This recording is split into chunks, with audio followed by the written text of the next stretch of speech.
భక్తుల తరఫున ఘన స్వాగతం సుస్వాగతం. జై శ్రీమన్నారాయణ. జై శ్రీమన్నారాయణ.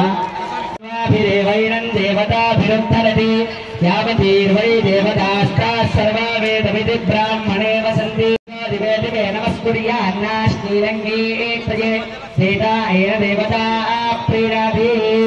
అస్యా పూర్వోక్తయ మంగళ విశేషణ విశిష్టాయామస్యాం శుభపీఠౌ యజమానస్య గోత్రోద్భవస్య గోత్రోద్భవస్య అరవిందనామధేయస్య ప్రియాంకానామ ధర్మపత్నీరమేతస్య సమన్యోనామ్ని రుద్రాక్షనామధేయస్య సహకుటుంబానాం సహబాంధవానాం క్షేమస్థైర్య ధైర్య వీర్య విజయాభయ ఆయురారోగ్య ఐశ్వర్యాభివృద్ధ్యర్థం శ్రీ భూనీలా సమేత లక్ష్మీ ఆండాల్ కళ్యాణ వెంకటేశ్వరులుగా కాళ్ళు ఎలాగైతే కడుగుతారో భగవంతుడికి కన్యాదాతులుగా కూర్చున్నటువంటి వారు అర్చక సమక్షంలో పాద ప్రక్షాళన కార్యక్రమాన్ని నిర్వహించడంతో పుష్పాలు అన్ని కూడా సమర్పించారు. ఇప్పుడే తీసుకొచ్చినటువంటి పట్టు వస్త్రాలు వాసుదేవ